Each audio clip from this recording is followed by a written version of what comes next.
La Feria de Saint-Gilles poursuit sa tentative de reconquête de public sur la journée dominicale dédiée à la corrida et à la Noviade San Picador.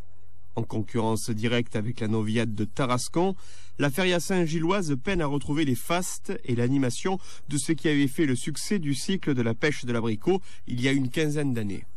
En 2003, au cours de la seconde quinzaine du mois d'août, les taureaux de Sebadagago avaient déjà séduit le public des arènes Émile Billaud par le sérieux de leur présentation, réservant plus de complications dans les mouletas de Fernandez Meca, Denis Lauré et Juan José Padilla. 9 ans plus tard, les taureaux en provenance des pâturages de Medina Sidonia portaient la devise noire du deuil afin de rappeler la récente disparition, à 93 ans, du ganadero Salvador Garcia Cebada, créateur de l'élevage. Une minute de silence fut d'ailleurs observée en sa mémoire lors du paseo de la corrida dominicale. Un lot de Sebadagago qui a étonné par sa conformation et son appréciable niveau de toréabilité. Devant des gradins remplis à moitié, le jeune chef de Lidia, Manuel Escribano, se distingua par son implication permanente et sa volonté de briller avec cape et banderille. Des figures spectaculaires, propres à aiguiser l'attention des spectateurs qui surent gratifier l'effort réalisé par le natif de Gerena.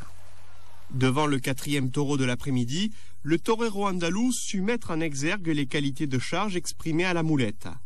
Des séries longues et templées, au cours desquelles le protégé de Robert Piles étala aisance et pouvoir lors d'une faine d'intensité croissante, parachevée d'une bonne épée entière. Avec 2 oreilles en main, Manuel Escribano pouvait savourer une deuxième sortie en triomphe consécutive en France, une semaine après son succès convaincant d'Aire-sur-la-Dour. Je suis vraiment très content car j'ai pris plaisir à torer mon second adversaire alors que le premier taureau de l'après-midi a certes été noble dans une certaine mesure, mais il a ensuite raccourci ses charges et s'est moins laissé déplacer. En revanche, je me suis vraiment régalé avec ce 4e taureau devant lequel je me suis senti à l'aise en le toréant selon mon propre sentier artistique et comme j'aime. Je suis vraiment très content d'avoir obtenu un tel triomphe ici dans le sud-est français où il y a une grande connaissance du taureau. C'est pour cette raison qu'il faut être à la hauteur devant ce type d'adversaire. Cette corrida a été très exigeante pour les matadors avec un taureau qui te demande les papiers dès lors qu'il charge dans les capes et les muletas.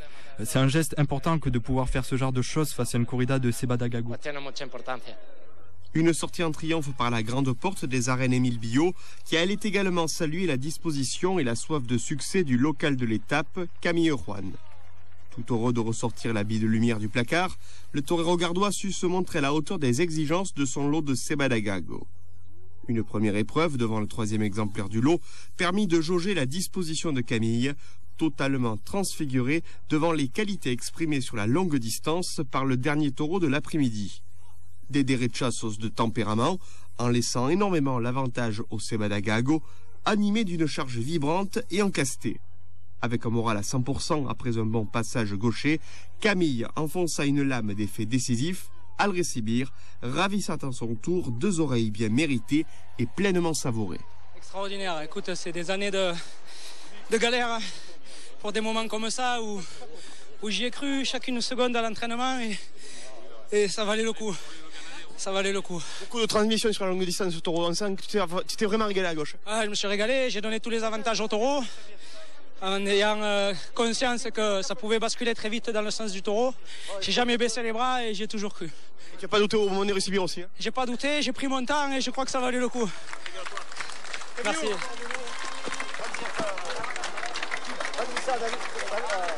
Tout comme ses 2 jeunes compagnons de cartel, Alfonso Oliva Soto se présentait à Saint-Gilles et découvrit les taureaux de Sebadagago. Une épreuve pas toujours évidente devant un lot moins commode à déplacer pour le natif de Camas.